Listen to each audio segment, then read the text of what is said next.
few stragglers still coming in, I think, that they're closing the doors. Hi, everybody. Wow. There's a lot of people here. You know, when Rob Bardo asked me to do this talk, I was, okay, sure, yeah, I'll do it or whatever, but I didn't expect it to be this popular. Thank you for coming out. So let's first go over who I am. My name is David Brevik, and I was the president of Blizzard North for about 10 years. That's me there on the left with Max and Eric Schaefer, who were the other co-founders of Blizzard North. And I was lead programmer on Diablo, as well as a co-creator and code designer and et cetera, as well as kind of the original concept creator. So the idea for Diablo started, before we go to that, let's talk a little bit about what we're here for. We're here to talk about Diablo. It was released December 31st, 1996. That makes this the 20th anniversary year. It'll be 20th anniversary the very last day of this year. Some people say that it came out at the very beginning of January. Technically, if you were on the West Coast, you got some boxes at the stores on the 31st, but then it was probably January 2nd or 3rd before you actually got it in a lot of places in the U.S. because of the way that the shipping worked and things like that at the time. So I'm here to do a post-mortem on a game. Now, it may be a little early. I don't know if we had enough time to digest whether or not, you know, the entire gravity of the situation of making this game, but I hope to do it some justice. 28 years ago is a long time ago, and my memory is not as sharp as it used to be. So let's go through this, and we'll see how it goes. First, the original concept. The original concept was something I thought of in high school. I lived here my junior and senior year of high school out in the East Bay, east part of San Francisco Bay Area, and in a town called Danville. And I lived at the base of Mount Diablo, and that is where the name comes from, was that I didn't speak a lick of Spanish when I moved here, and then I found out what the name meant. I was like, yeah, that name rocks. I'm going to use that someday. I was very fortunate to know from a very early age exactly what I wanted to do. My dad brought home an Apple II Plus when I was young, and I taught myself to program and played games and programmed nonstop pretty much all the way, well, even today. So I haven't stopped really, and it's all I've ever wanted to do, make games. And so even in high school, I was thinking about what kind of games I could make and what kind of names I could use. And the concept was very different at that time. It was much more kind of a party-based wizardry kind of game, you know, might and magic and wizardry and that kind of style than what it ended up being. It really was influenced heavily through my time in college by a lot of roguelikes, including Rogue and NetHack and Moria and Angband and games like that. And I played them on these Unix machines when I was at college, before kind of the internet existed. And so it existed, but it was just like, you know, the universities were hooked up to the government services and stuff like that. It was not, you know, HTML and stuff had not really been invented at that time. So then I graduated school, and we decided that you know, I worked very briefly at a few different places, including being technical director at Iguana. Iguana's claim to fame was really their NBA Jam games. And so they moved to Texas. They started out here in the Bay Area, and then I left when they moved to Texas and started my own company called Condor with Max and Eric, these artists that I had met at the clip art company that I originally worked at right out of school. There was a clip art and then video game company that went under after 6 months. Anyway, so one of the name of the company we came up with was Condor, and Condor comes from that time when we were at the clip art company. And we knew it was kind of a mess, and so we were all kind of dreaming about one day we'll make our own games. And so the secret project was going to be Project Condor, was the code name. Hey, we want to talk about Condor over lunch, and so we would go and chat and dream of ideas and things like that. But I kept coming back to this Diablo idea that I had, and anyway, so eventually we put it to paper, and here is the original design document for Diablo. It was very similar to the way it turned out. Okay, no, it wasn't similar at all. First off, it was turn-based. Next, it was single player. It was DOS. It had expansion packs like Magic the Gathering cards. Like you could buy a disc with like 50 items on it and install it, and we could sell just tons of these packs that you could just add on. And we quickly realized that that was a big issue. There was permadeath. It was unforgiving. I mean, hardcore eventually made its way into the series, thankfully. But at the time, it was that was a very staple feature of roguelikes, and so that's why I wanted that. So, and then there's a rumor, sort of. It's not really just a rumor, but that had claymation, and that is kind of true.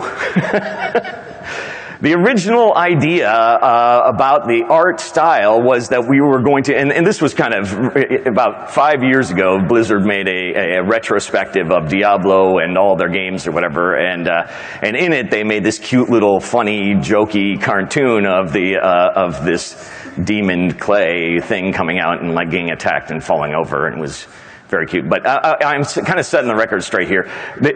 There was a game at the time.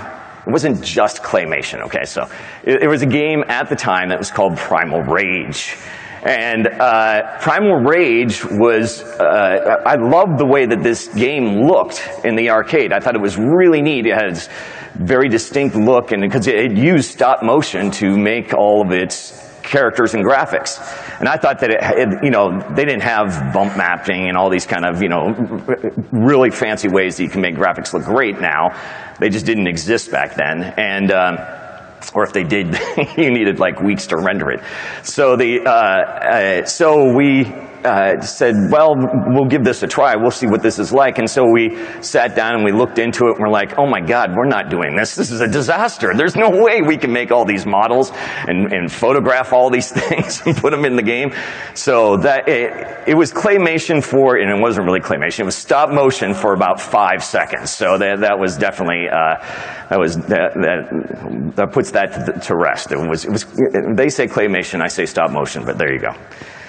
So the company Condor got contracts to do a bunch of different games, doing just contract work with publishers that we knew, Acclaim and Sunsoft and some others, and so we got a contract to do the Justice League Task Force game, and this was a Superman, Batman, Wonder Woman, Street Fighter clone. And so we were working on this, and we were working on some football games. I'm a big sports fan, and so we were doing some NFL Quarterback Club Game Boy and Game Gear games at the time as well.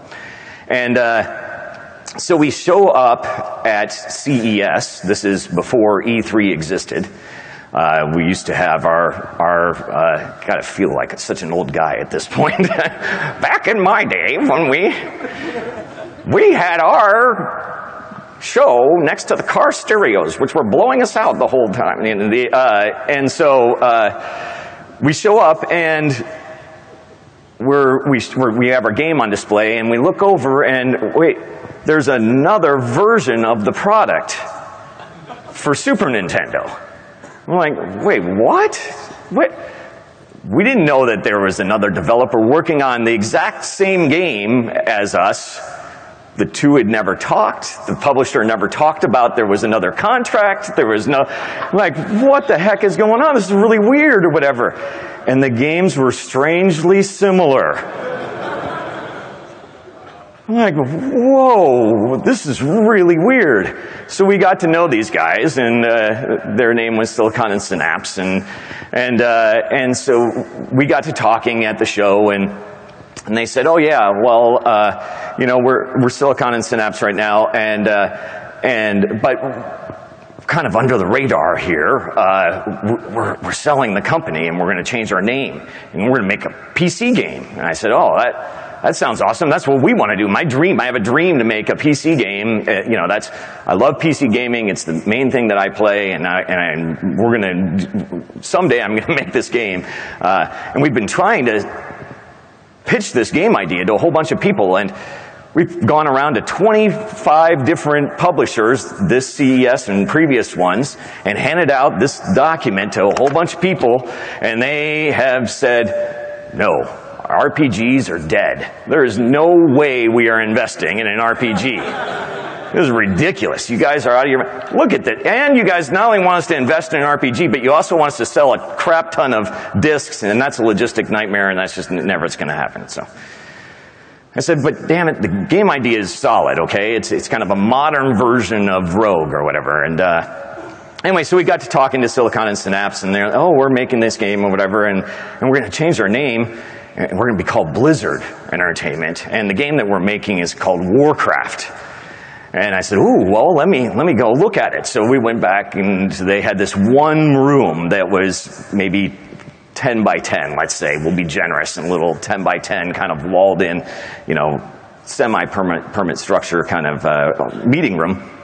And back in the corner, they're kind of geeking out and playing the game, and they have a couple posters and a couple press people in there and talking and stuff. And I thought it looked really great. I thought that it was amazing. And so a bunch of people heard the buzz at the show about this thing. And then as time went on, I kept kind of bugging them and saying, hey, you guys need some beta testers? Because I got a whole company full of beta testers if you guys need some beta testing. And eventually we got to talking more and more, and I said, all right, come on, after you guys, I've got this great game idea. I said, okay, well, after we're done with Warcraft 1, we'll come out and we'll listen to your pitch.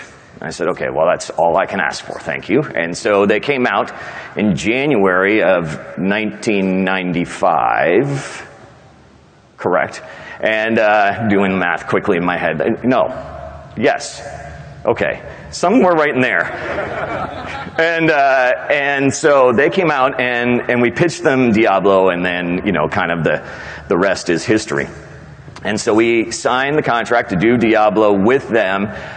We were very excited because this kind of this dream game. Now, at the same time, we were kind of beginning development on Diablo, but we had to finish the development of Justice League and the Game Boy football games and things like that. So we had to kind of wrap this stuff up through the most of kind of the 95 year, about the first half of it, as well as start, you know, we had to sign these contracts and do all sorts of stuff to get rolling, and that kind of takes time and whatnot, and started to hire some people and whatnot to try and work on this development. But one of the very first things that we did is we decided, what is the game going to look like, right? What is kind of the graphic look of the game?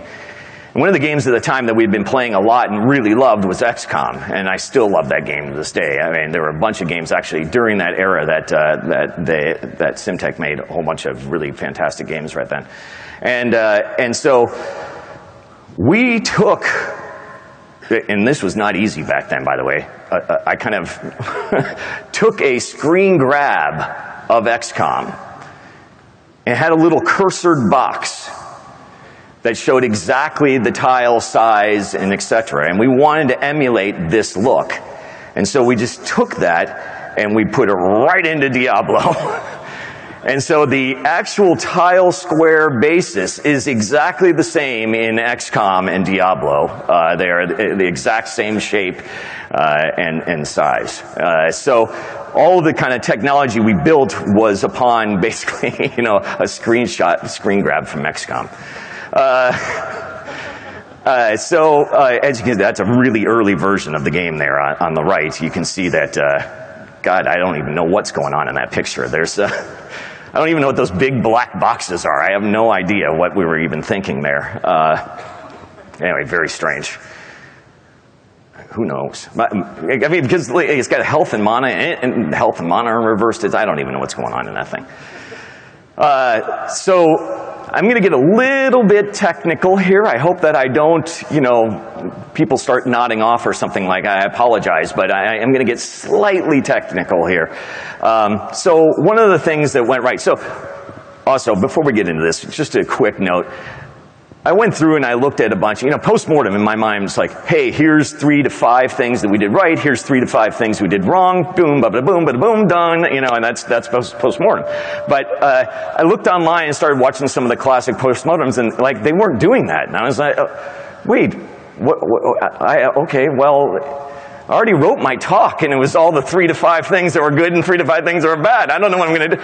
Crap, I got to rewrite this thing. So I'm kind of merging my old talk with the new one. So I hope that one of the things that went right here was that is lighting. So we came up with this idea. Actually, I think Eric came up with the idea of doing lighting and arranging the palette in such a way that we have 256 colors at the time. This was Super VGA, 640 by 480 graphics, just state-of-the-art kind of stuff.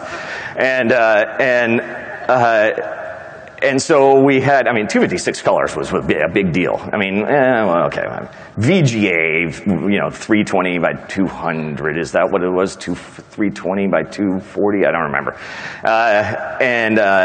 That was kind of, 640, 480 was definitely a big leap up. And so we had these 256 colors to work with, and so we kind of split the palette into 2 different sections. We split it into 128 colors for the background and 128 colors for everything else. That was the monsters, the UI, the characters, the spell effects, everything fit into one 256 color palette, and then the background into one 128 color palette, and the other was, the background was 128 colors. I'm not really sure why we did it that way. We probably should have balanced it a little bit better and made 64 for the background and the rest for everything else, but who knows? I don't know. We were dumb back then. Actually, a funny story and a true story. Diablo 1 was actually the first time I ever coded in C. I had never done a C program in my life until I coded Diablo 1. And in fact, Diablo 1, a lot of the graphic routines and stuff are all written in assembly. So I'd say maybe an eighth of all the code in Diablo was in assembly. So we used this and kind of organized the palette so that the colors went from dark to light. And so every strip of 16 colors, we had, 8 different hues for background, 8 different hues and saturations, whatever you want to call them, and lightness levels, going across, so that you could go from dark to light. And so when we went to go draw the, let's go through the art pipeline first. We've got, I think this is the Butcher, but I'm not really sure. Anyway, I got this out of some weird magazine article.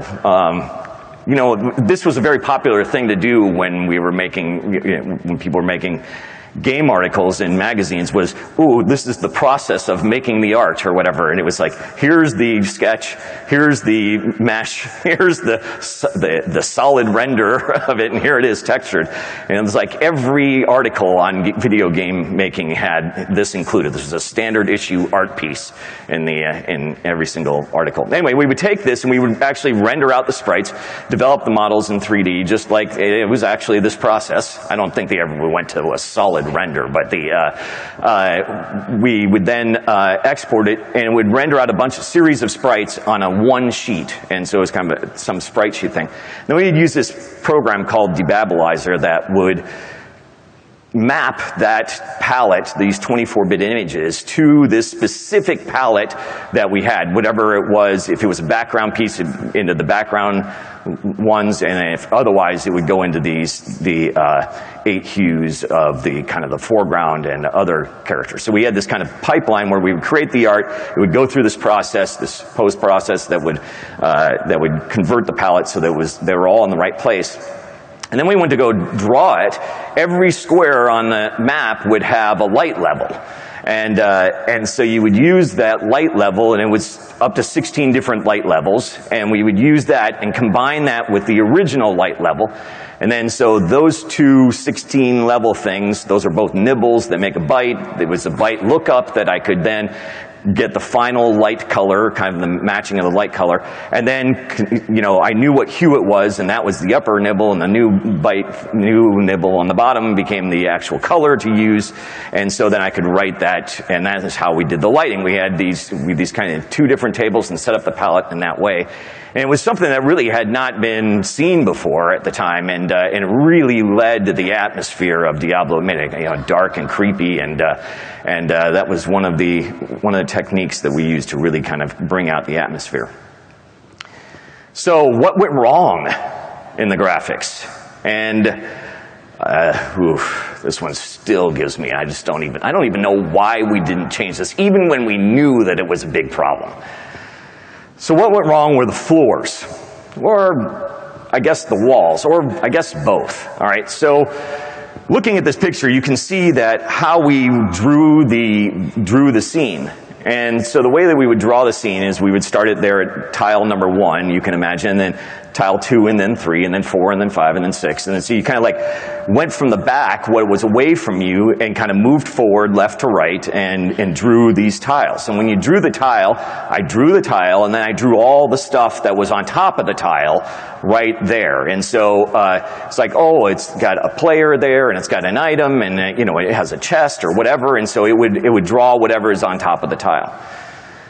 So that worked really well until we actually attached the walls to the floor.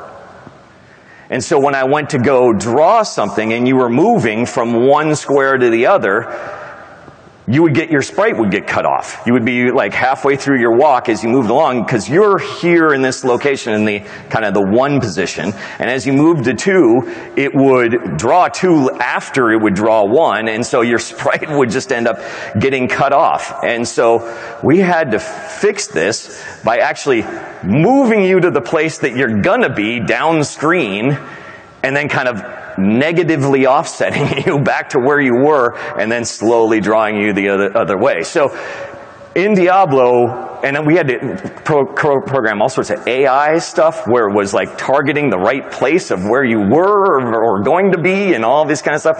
And all we had to do was just separate the damn floor from the walls. I don't know why we didn't go back and do that.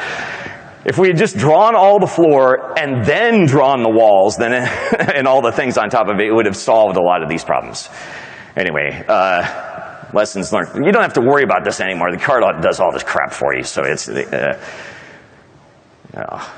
kids today. The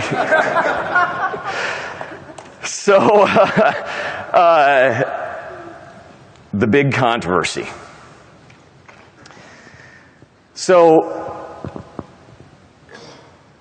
real-time versus turn-based. So there is a legend that when we pitched the guys from down south, Blizzard Entertainment, on making this game, they came out of it and they said, this game is awesome, we're really excited about it, it looks great, it's just such a great idea, but there's 2 things wrong. 1, it's turn-based, and 2, it needs to be multiplayer. And they got their way on both, but we'll get to that in a second. Originally the game was set up to be a turn-based game, and it was turn-based, but the turns were kind of divided into sections. So not everything was an even amount of turn length. So you would have it would cost, let's say, 5 points to make some moves versus 20 points to make others, and it depended. And we can call those, whatever, tenths of a second or something. Something takes a half a second to do, something takes 2 seconds to do, whatever. And so it was this kind of, we set up the whole game to have this detail of what different skills took and how much time they took and things like that. So it was kind of a complicated turn-based game, and so eventually, Blizzard South, they approached us and said, well, we'd really like to make this a real-time game. And I said, what are you guys talking about? Real time? Wait, no. This is one of your strategy games. We are, I'm really committed to making a turn-based game here. I love this sweat. I love, in a turn-based game, especially in a roguelike, when you've made a turn and you just got hit and you're down to 1 hit point, you're kind of frantically searching through your inventory. Oh my God, do I read this scroll? I don't even have it identified. I don't know what it's going to do here, but I got like 1 chance to do something. Should I drink a Coke? Do I run away? Oh my God, I'm at a dead end. Your palms are sweating. I've been working on this character for 2 weeks. My God, what am I going to do? And you got to get up and walk away from the computer. Whew, I don't know. And then of course you're dead, and the tears would flow for a second, and all right, let's play again. And so I really love that tension. I really love the sweaty palms of I've been working on this thing and I'm about to lose 2 weeks of work. So I didn't want to lose that at all. And they said, yeah, but real time will be better. Okay, well, if you say so. So they started going around talking to other people in the studio and other people in the studio. Yeah, we should make this thing real time. And so I kind of held out. There were about 2 or 3 of us that held out to the bitter end. And finally, one day we decided to have a talk and bring it to a vote. So we all met in the kitchen and we voted. And I voted no, and everybody else voted yes. And so I said, all right, well, okay, I guess we can do this. But I called up Blizzard South and I said, well, as you guys will see in a few minutes, we were terrible businessmen. So, this is a huge delay in the project. It's going to take us a long time. We have to redo all sorts of things. It's going to take me forever to write this. Okay, all right, yeah, but we need another milestone payment out of this. But yeah, okay, we'll go ahead and do it. So they agreed to this. Yes, and so okay. I'll do this. So I sat down on a Friday afternoon, and in a few hours I had it running.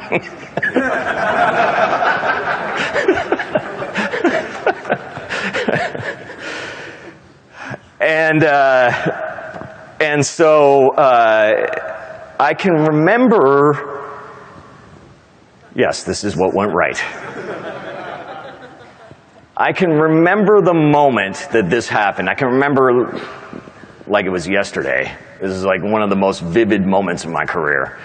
I was sitting there and I finally got, all the because the turn base was basically already, everything took different amounts of turns, I just put in some stuff for moving around, took time, was basically a certain amount of turns, and then just made the turns happen 20 times a second or whatever it was, and then it all just kind of worked magically.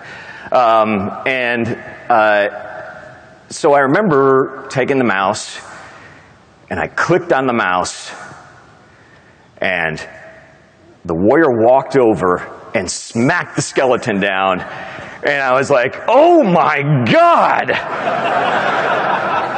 That was awesome!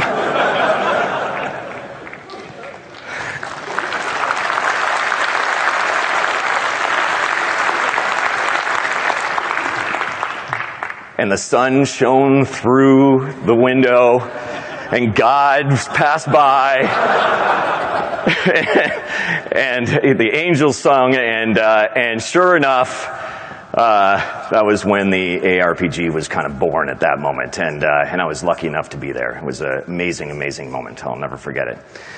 And so that was really kind of the birth and really a big turning point in the project. And this was pretty early on. This was still probably about maybe 5 months in or 6 months in that we had done this. What went wrong? Budget. We are the worst businessmen in the history of the universe. Okay, first off, I didn't want to be a businessman. I wanted to have a business, but I didn't actually, I didn't go to school. I didn't know anything about business. Hell, we weren't even paying our taxes. I found out that was a bad idea. And so we were terrible businessmen. So we were so excited about actually making Diablo that we signed the contract without realizing that we just agreed to do Diablo for $300,000. We have 15 people in the studio. How, what? We have to pay them 20 grand a piece for the next year to get this done? And not only that, but that's like with the office space and everything or whatever. We got to pay them $12,000 a month, a year or whatever. $1,000 a month to come work on Diablo. How exciting. Wow, that was dumb. But we're making Diablo. and so then, well, what are we going to do about this? Well, shit, we got to get more work. All right, well, we got to do more contract work. And so we knew some people over at 3DO, and 3DO was making a new machine called the M2. And so they said, okay, well, yeah, we would love for you to do some cutting-edge development. And so we signed an agreement to do a football game called NFLPA Superstars, which kind of a backyard football, like a 6-on-6 football with just the stars of the NFL league. And we said, awesome. And we signed the contract for almost $1 million. Which was huge at the time. And that helped a lot. Now, everybody won in the end here because the M2 hardware was never really launched. And after we were bought by Blizzard, spoiler alert, the M2 technology was sold to Matsushita for $100 million. So that really kind of launched 3DO as a publisher, and they used that money and a lot of the reason that it sold was from demos and stuff that we had of our game, or actually our football game, looked really amazing. It was way ahead of its time because the architecture on the M2 was unbelievable at the time. It was way, way beyond anything else. So anyway, so everybody really kind of made out in the end, and that was great. So we then decided that we were going to, continue our bad business behavior here and decided, well, my God, we're, even with all this other stuff, we got like 20-something people, even $3 million, but it wasn't $1.3 million because we had milestones to hit and things like that in order to get paid. So we really didn't have all that money in. We were still kind of struggling day to day to be a developer with the number of people that we had and stuff. But we were just figuring it's going to work out, and Blizzard's really committed to this project, and I think that we can convince them that they haven't paid us enough. And then they approached us late in '95, like December, right over the holidays, and said, hey, we're interested in acquiring you guys. And we were like, yes, thank God. And it was a big relief to not have to stress about that payroll anymore. And so early in January, then we started telling people, look, we're going to probably sell to Davidson Associates, which was the actual owner of Blizzard, and so 3DO got wind of it, and they, their deal with selling the M2 wasn't done yet, and they're like, oh my God, no, we can't have that. So they found out, and they started bidding on us, and so this bidding war kind of ensued between Blizzard and 3DO.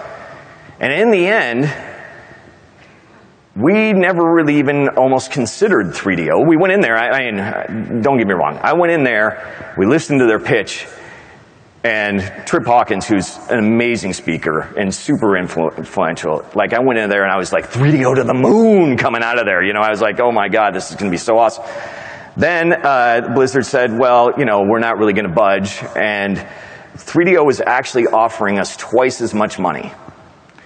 And we turned them down, really because we felt that Blizzard really got us and got the game, and we were so close in company culture and beliefs that we turned down twice as much money to be bought and become Blizzard. So a little something there, which doesn't make us the best businessmen, but another example of my worst business decision of my career. Mid-96, Max has a friend. It's not just Max's friend, but Max knew him first. His name's Sabir. And he came to us with an idea. And he said, I got this idea. I am going to make email over the internet. I said, dude, that's the dumbest idea I've ever heard. What are you talking about? I already have my email over the internet. This isn't even an invention. This is nothing. And he said, no, it's going to be huge. It's a big idea. It's a really, no. And he's like, look, I'll give you 10% of the company if I can take one office in the back. Just, you guys aren't even using that room. I'm like, look, it's crunch time. We only have a few months left in the project here. We're trying to ship by December. This is late summer at this point. It's like, oh my God, I don't need the stress. I don't need the distraction of him doing it. Plus, this is the stupidest idea ever. Email on the internet. It doesn't even make sense. I already have email on the internet. Yeah, that company was Hotmail. Which 14 months later sold for $400 million, of which 10% could have been mine, which is now worth $280 million.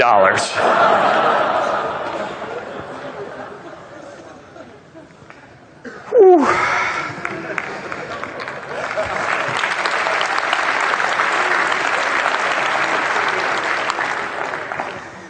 What went right?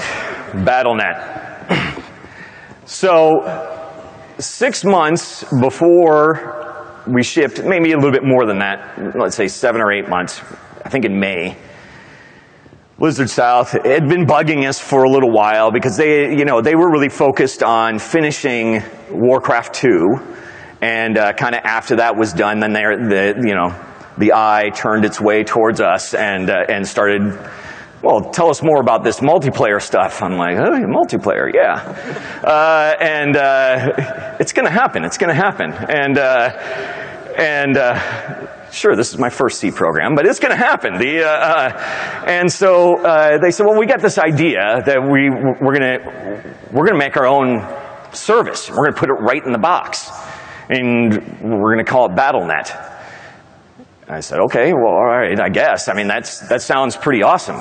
There were services at the time like Total Entertainment Network 10, where you could play Duke Nukem with others. Like, you could pay $10 a month and belong to the service, and they would host a bunch of games. They wouldn't host them, but you could go up there and meet other people and play the games peer-to-peer with each other over this network. And so we were kind of going to beat them at the game or whatever by actually including it as a one-step process, because it was a pain in the ass to actually play multiplayer, almost anything. And so we were going to have it so you just pressed a button and you could play multiplayer over the internet. I'm like, yeah, that is awesome. Okay, I guess I'm not going to write this. And they said, yeah, don't worry about it. We're going to take care of this. And Mike O'Brien, super genius from down south, really kind of spearheaded this movement to write BattleNet. Mike O'Brien, obviously, he left Blizzard, made Arena.net, but he at the time was there and made the first version of BattleNet. And then they said, okay, well, what went wrong?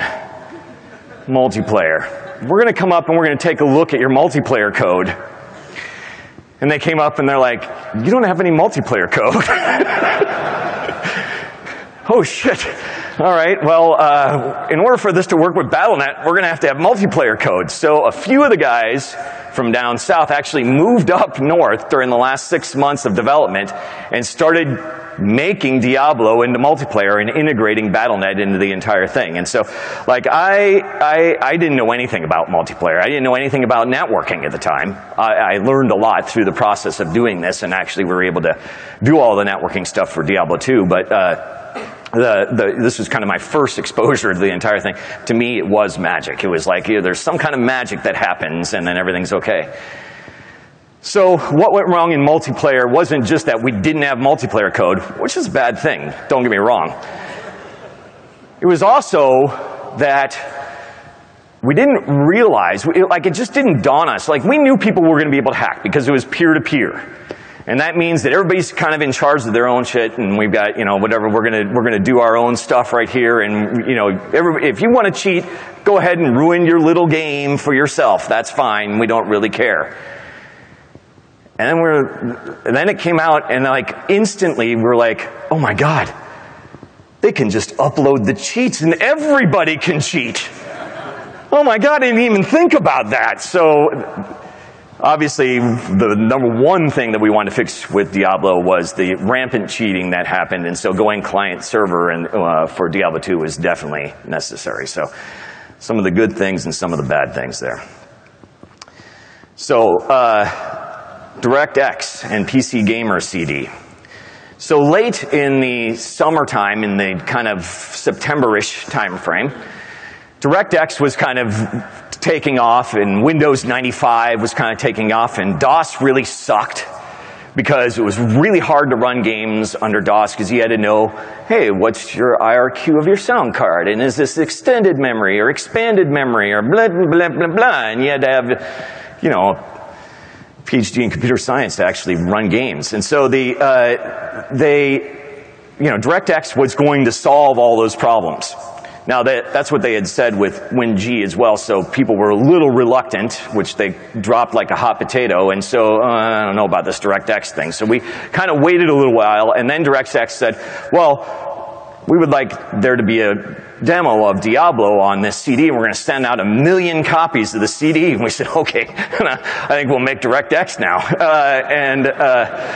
And so we made the DirectX version, and it got distributed, as well as we used the demo and sent it to PC Gamer, and they distributed it in their November 1996 magazine, which came out in October.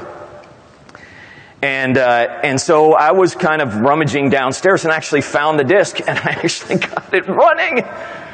And here it is. This is a little bit of the demo right here.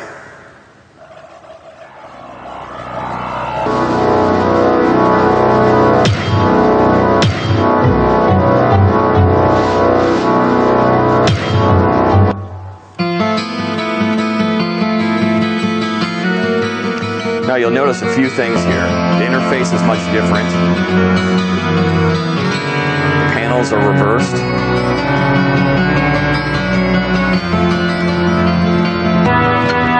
The speech for this guy is very different. I barely escaped from the butcher. He killed my wife, my children. I beg of you, in the name of God, avenge them. I believe that was Bill Roper, but I'm not positive. The smell of death surrounds me. Notice how I miss all sorts of stuff. How am I missing that barrel? One other thing is that you had to click to move. You couldn't click and hold. So it was like clickety, clickety, clickety, clickety, clickety all the time. There was no click and hold. And our favorite. Fresh meat. Oh yeah. The butcher was on level 1.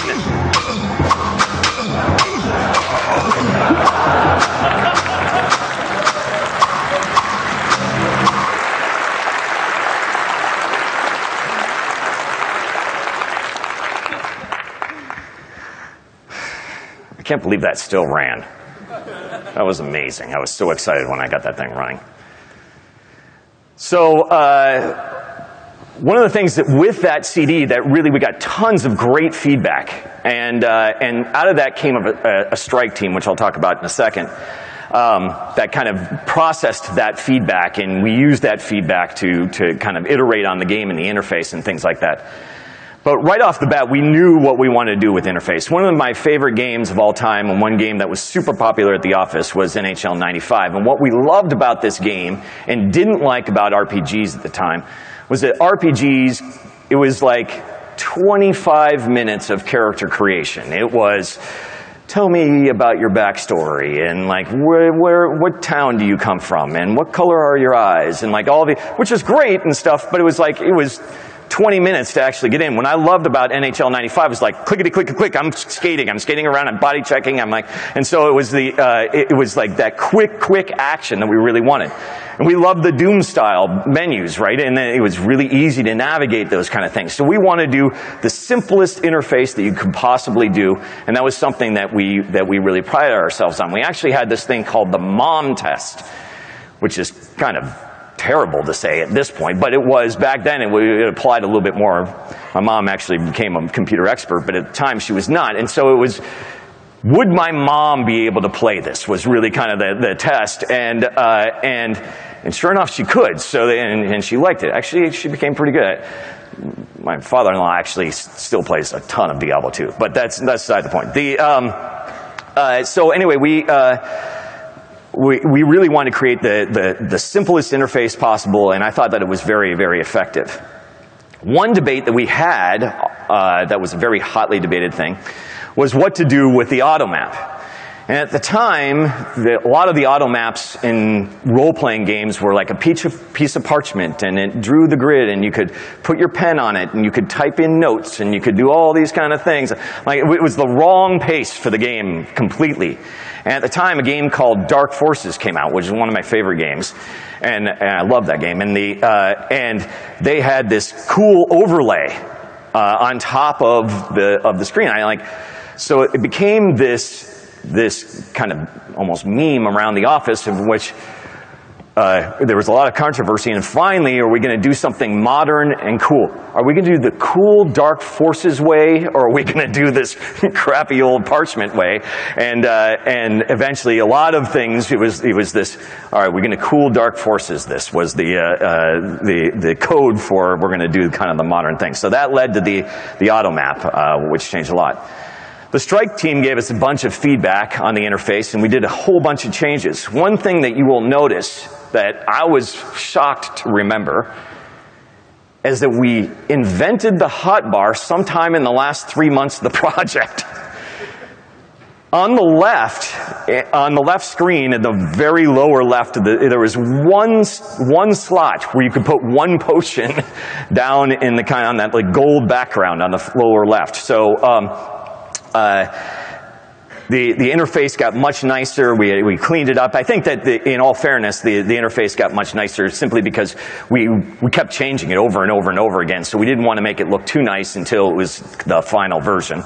And it was laid out much nicer, and the experience became much better. But a lot of this feedback was from the PC Gamer and DirectX demo. The Strike team also gave us some very strange suggestions that I'd like to point out at this time. One was that they wanted to remove the right mouse button.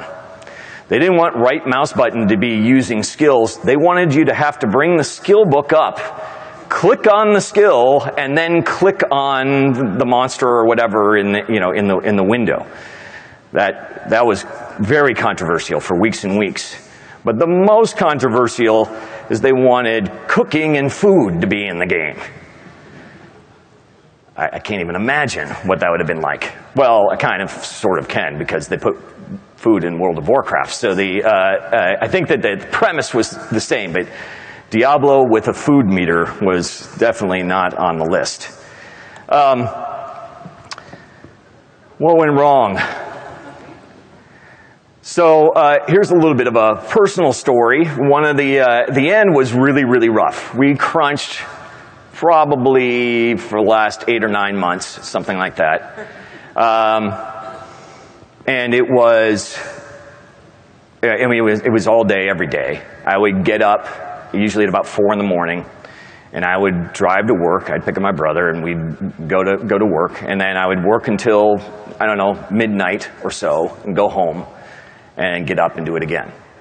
And I did this for every day for about 8 months. My wife was pregnant at the time. The baby was due in late December. You can see where this is going. Around December 10th, my wife calls. I'm at the office, and she says, "I'm having contractions. It's go time." Wait, what? But I'm in the middle of this, oh my God. And so we were already burning things, left and right. We really tried to make Christmas. We desperately wanted to make Christmas, but it just wasn't ready. And here was, kind of my worst case scenario. Fortunately, in some ways, it turned out to be a false alarm, and the baby wasn't born then. Actually was born on January 3rd. She waited actually for me to finish Diablo and then was born. It was very nice of her. That's what he...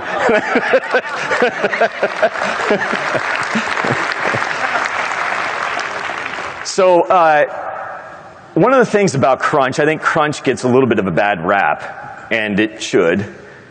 But for me, personally, it is something that I thrive under. And I know that it's not really talked about much as a positive thing, but I think crunch can be a positive thing if it's handled correctly and if your partner is tolerant enough of such a schedule.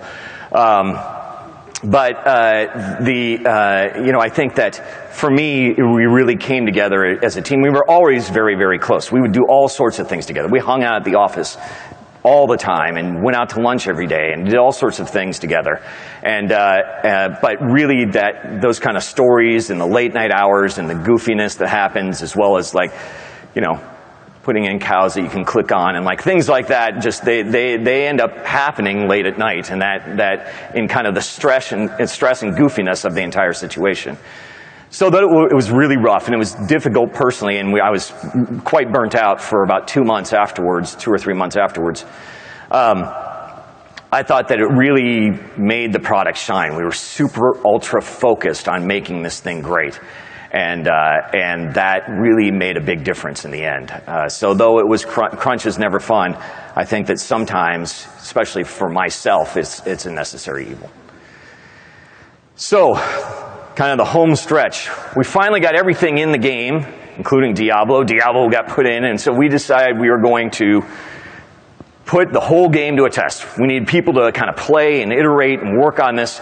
So let's offer up a $100 prize for the first person, and when we're only paying people $12,000 a year, that's quite a $100 prize means something. So let's go ahead and pay the $100 for the first person that kills Diablo. And so we had this skill in the game called Blood Exchange at the time.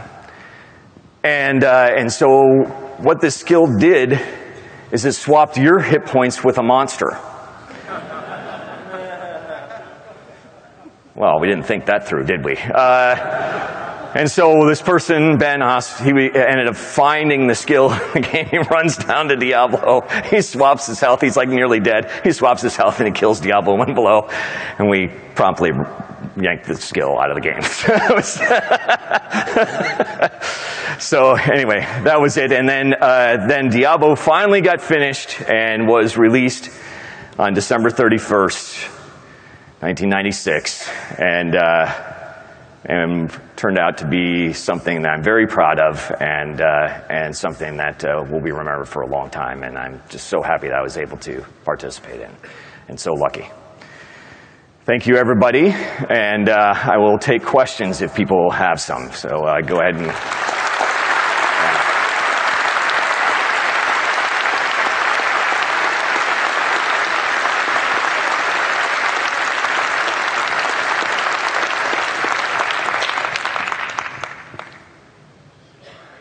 Yes, go ahead. Hi there. Thanks for this talk. It was really cool. I'm a huge fan of the original game. I think it's a really foundational game. I think it's a really important game.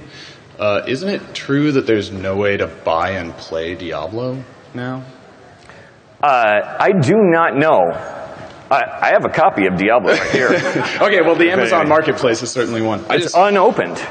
Oh, wow. Okay, you should put it on the Amazon Marketplace. Do you want it? I have one. Thank you. No, I just wondered if, I don't know, the preservation of this stuff seems really important, and I agree. I would like to see it still working. I don't know if it does. I mean, I got it to work, but I have an old laptop. It runs on XP still, but XP is going by the wayside. I didn't try installing it on Windows 10 or anything like that, but I know that it did work on XP. Okay. Well, I just want to say I hope that there will be ways for people to play this as we go forward. Me too. There'll be emulators and things like that someday, I would guess. So. All right.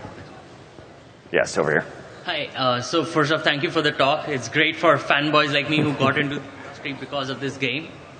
I have a two-part question. The first one is, how did you guys come up with Deckard Cain and the line "Stay a while and listen"? I don't remember exactly how we got. However, Deckard Cain's name was actually a contest. So, as part of a gaming PC magazine, I think it was Computer Gaming World or something like that, we had this contest where people could send in name suggestions, or maybe it was their names, to get their name in the video game Diablo. And some guy sent in the name Deckard Cain. I don't know if it's made up or not, but we're like, damn, that's badass. We're going to use that. And so that's how the name came about. Actually, it was this person, somewhere out there, there is an actual Deckard Cain walking around, I think. He's like, I'm famous. Stay a while and listen to my story. So I don't know where the line came from. I didn't actually write the dialogue, but that's how the name came about. Oh, thank you. Mm-hmm. So you talked about a few of the influences for Diablo during the talk. I was just wondering if there are any more that you could bring up. I'd be interested to hear. Oh my God, it's a giant list. I'm sure, yeah. Yeah, I mean, like Ultima, Wizardry, all the many different roguelikes. There was Doom was an influence on us. Like I said, everything from Dark Forces to, I mean, you saw the list or whatever, but XCOM and things like that. There was so many influences on what came together to make that game. Were there any that weren't games? What's that? Were there any influences that weren't games, maybe movies or books or something that you really thought well, I mean, definitely in the art style, there was quite a bit of influence from Gothic art style and things like that. There was a church that one of the artists had visited on some vacation that he used actually to model the Tristram Church and things like that. And so, those influences were in real life as well as kind of European old style architecture. Cool, thanks very much. Yeah. Excuse me. Oh, sorry. I didn't see the third microphone. I'm sorry. So, Diablo 1 is the reason I got grounded in high school and had my phones taken away. Because when Battle.net was starting to get hot, I sat down one Friday evening and got up that Sunday evening, having tied up the phone lines for an entire 3 days. So, my question to you, Diablo is one of the greatest games I've ever played. And it was also the first game I ever pirated because we got a CD burner for the first time. And we were like, What can we do with this thing? But my question to you is, how did you get Battle.net to be so perfectly effective and always on? And just in 1996-7, being able to have a persistent internet where anybody can log in. You can have 4-player games with people from Germany and Spain and just have 24 hours a day gaming must have been insane. Yeah, well, I mean, I guess it's not much of a secret anymore, I don't think. I'm going to say it, and who knows if I'll get in trouble for it. But Battle.net ran on one computer. Holy shit.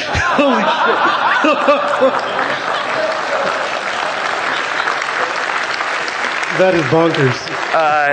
Yeah, Mike O'Brien is a networking super genius. That guy is just amazing. But there were a bunch of super smart people that worked at Blizzard at the time, and so I think that it was because we used we had people directly hook up with each other. The bandwidth amongst, that we weren't handling much of the bandwidth. We just handled the kind of these connections. They would come into the Battle.net. We would store their IP information and things like that and send it off to the other people and get people to connect up to each other.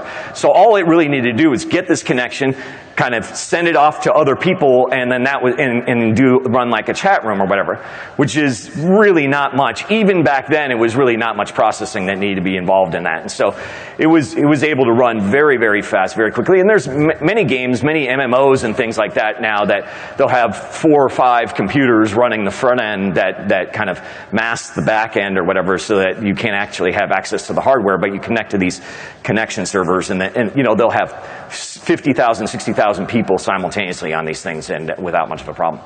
So one last thing. The 16-year-old me has carried guilt for about 25 years for not having bought it. So I would like to actually give you the money that I stole from you in 1997.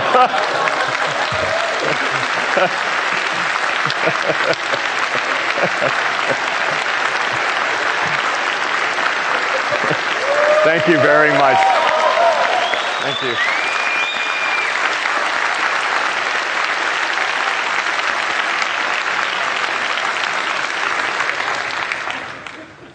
That was awesome. How early did the composer Matt Uleman come onto the project? Ullman. Say again? Ullman. Oh, Ullman is I knew his I last would name. butcher it. I was just going to say composer, and then I figured I'd go for it, and I knew I'd mess it up. But how early on did he come on, and then how much was the project affected? He was by very his at music? he was at the very beginning. Oh, okay. He was one of the first people we hired. Actually, he was really annoying. He sent me this demo tape. I don't even know how he got like our name and address and stuff like that. I don't even know how like we originally met.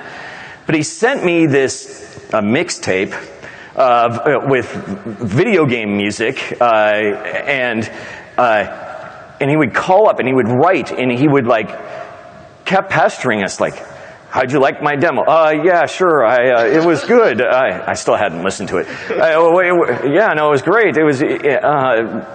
When can I come in and we can talk about this or whatever? He was very, very adamant about getting a job, and so eventually I just relented, and so he came in, and he's just a musical genius. Like he was really. I was blown away at how lucky we were to have such a talented artist.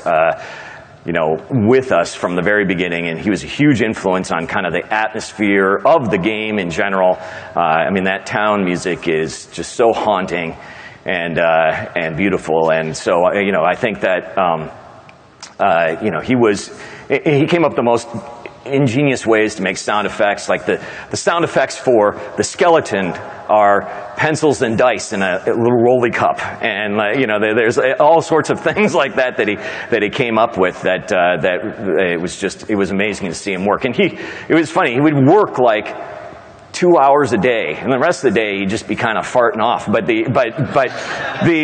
those 2 hours were like more productive than my 8. So it was he was amazing when he would work like crazy fast for a few hours, and then kind of fart around and play with dice and play Diablo a lot. So that was anyway. It was really good. He was amazingly talented, or he is, and as well as we were very lucky to have him. He was on from the very beginning. Thank you. You guys have been in line for longer than we have. So Diablo is easily the most nostalgic game for me. It created such a sense of fantasy when I was a child. And one of the things that I really loved was this idea of the church that you slowly descend into the depths of hell. And I was just wondering when that idea came to you. That was actually in here. That's in this document. This is something that we had been thinking about for a long time. That is exactly the kind of layout that we would have. We would start in a town. This is very Moria, Angband, roguelike kind of thing, where there's one town and the dungeons underneath, but what better place to place the dark, creepy crypts underneath the church, right? And so then the idea went like this, and it all worked, and so it was right from the very beginning that we thought of that. Was that design doc ever made public? No, I don't think so. That would be cool. Okay, yeah, I'll put it up online if somebody wants to, if you guys want to peruse it.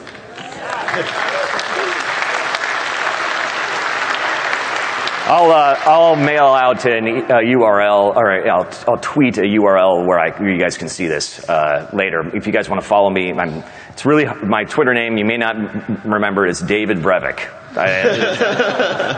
Anyway, that's so. If you guys want to follow me, I'll tweet it out later. I'll put a URL up and put it up for public consumption. Yes. Hey. All right. So I played a fair amount of games and Blizzard games, but unfortunately never really got into Diablo. So I'm going to ask you right now, may I have your copy of Diablo so I can learn how to play it? Yeah, you're bold enough to ask for it. Come on up and get it here. I don't know if it'll run, though, unfortunately, but you should give it a try.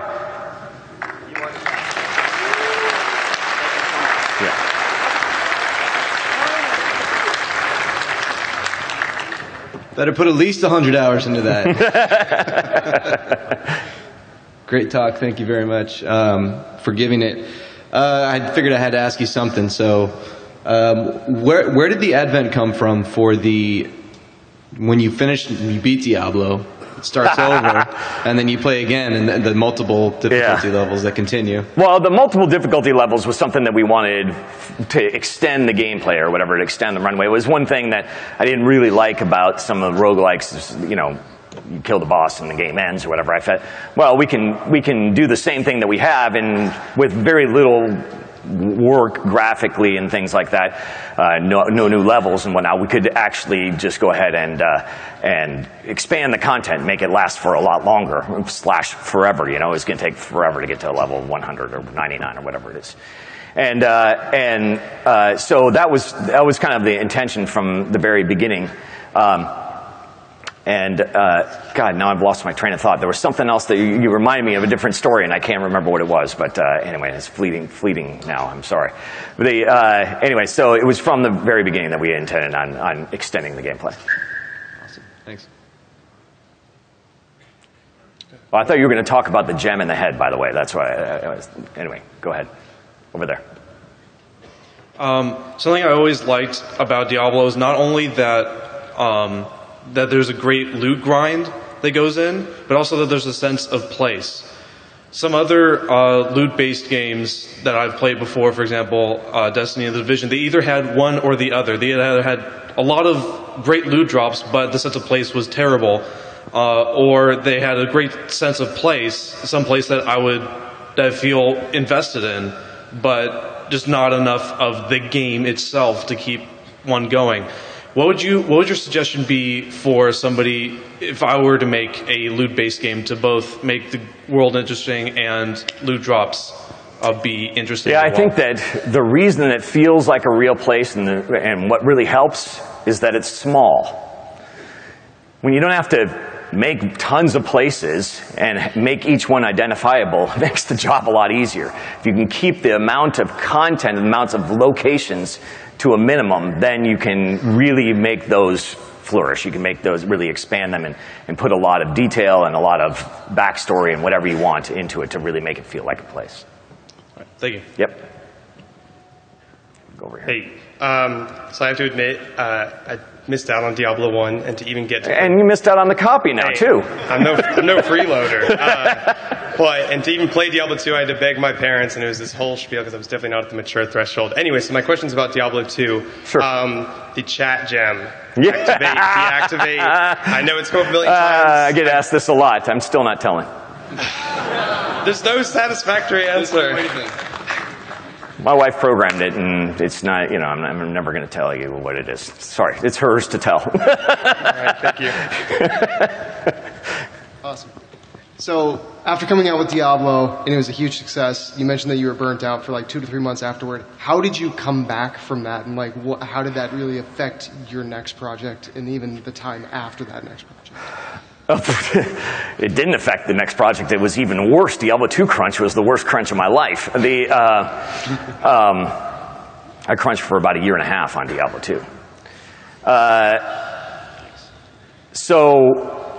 I think that I just needed to recover. I needed to not be so stressed out all the time, and that meant, well, having a baby, which strangely is still stressful. I don't know. That's I went from one stressful situation to the other, but it was also relaxing because it felt very much like a sense of place and a sense of home, and it meant something to me, right? And that made me, focus on my family, and that really kind of made it, get away from work and focus on other things in my life that kind of calmed me down and made me, de-stress and not think about work, even though, having a baby is a little bit stressful. So it's not that bad. I mean,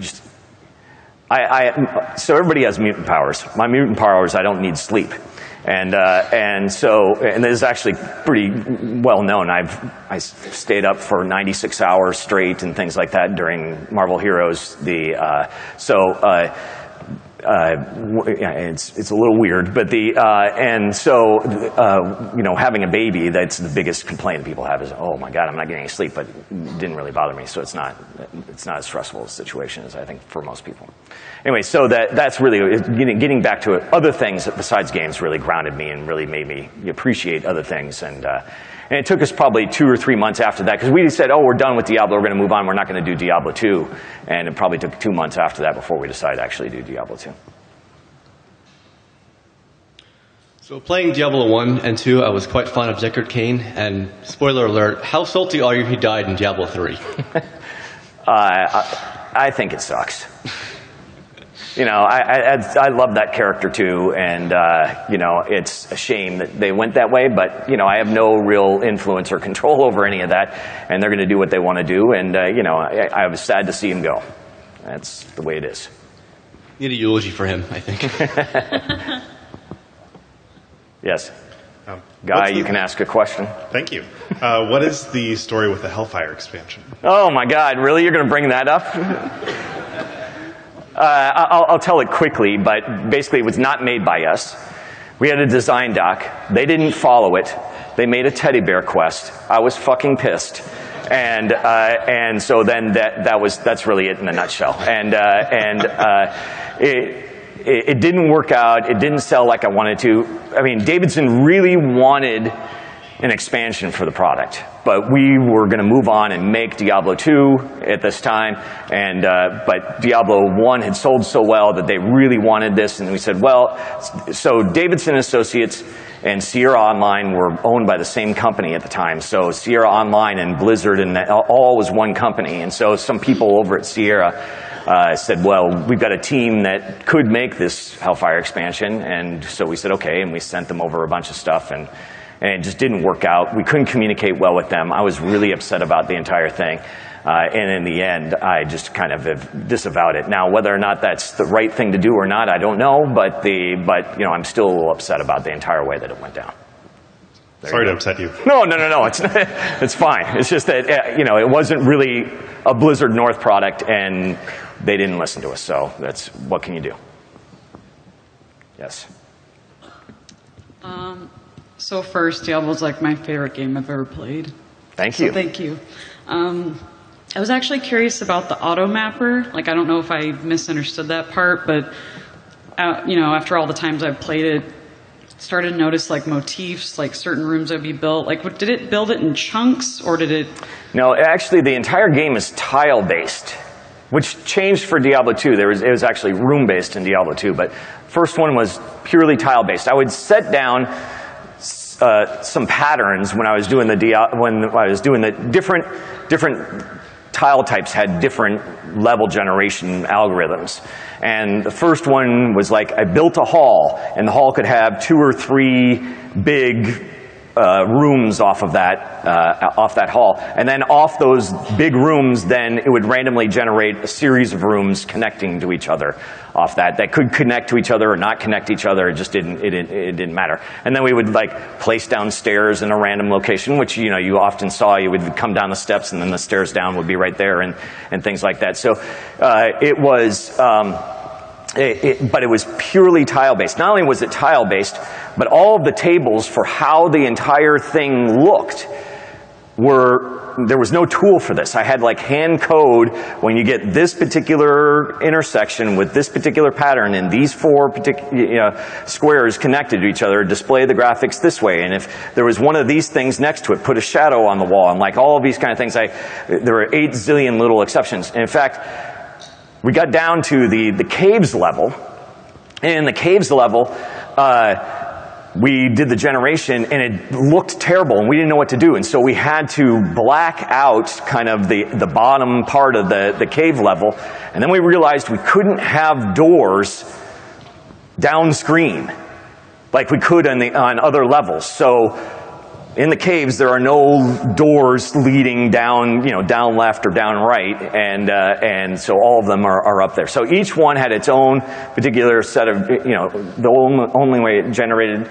In the caves, actually, there were even up to the very end, there were still bugs at the caves that would make it so that you couldn't get out of the caves. You couldn't get to different sections of the caves and stuff like that. And I had to write this terrible algorithm that like brute force checked whether or not you could actually get to every section of the caves. Anyway, so each one was tile-based and was very complicated and had all sorts of rules, and each one was hand-coded. Hey, So you were going to tell us a story about the jewel in the head, but I guess my question is, in addition to that, because it might be you do want to hear that? I do. Yes, absolutely. Is what were you planning the story to go in the direction that it did from the very beginning, or was that just kind of more of a cliffhanger thing that you wanted to end? So I'll just tell the story. So we were up. All the cinematics for the Blizzard games were made down south by a cinematic team, and they were doing pretty much whatever the hell they wanted to, and we had no influence whatsoever over them. And so we had ideas, and they'd come up and we'd talk about them, and then they would go down and do something different. And so, like a lot of the cinematics didn't turn out like we wanted them to, but then we started to get along a little better, and things started to work a little better. There's a little more cooperation. Things started to and things were going great. And then they said, okay, well, we're done. We've finished the final cinematic. And I'm like, okay, cool. I can't wait to see You've Killed Diablo cinematic. And so they sent it up, and we look at it, and we're all crowded around the desk, and we're looking at this thing, and then we watch it, and he dies, and then he jams the gem in his forehead, and all of us are like, what the hell did we just watch? What was that? That doesn't make any sense at all. Is that cool? Okay, well, I don't know about this. And so we had a little bit of an argument about whether or not we were going to have this or not, and whether or not this could be the official ending. It was pretty controversial down there, too. So there was no intention of this being the ending to the game at all.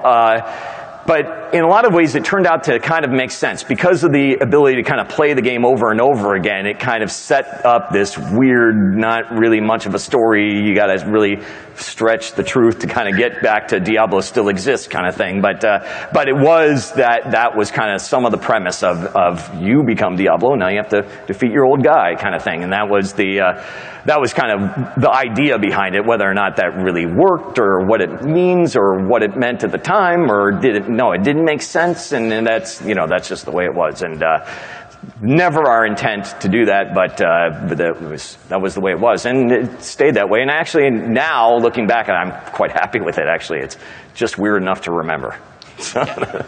Well, thank you very much. And yeah. Thank you. All right, thanks. Well, I couldn't hear you, by the way. I'm sorry. I just heard thank you, but that's it. Yes.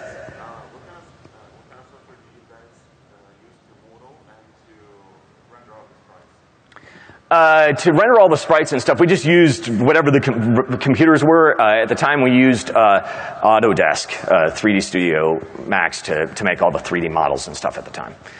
Except for the backgrounds. The backgrounds were actually made on a Mac using some Mac modeling program, because Eric did a lot of the backgrounds, and he only knew how to use this thing on the Mac, so he didn't know anything about PCs at the time, or anything about 3D Studio at the time. So.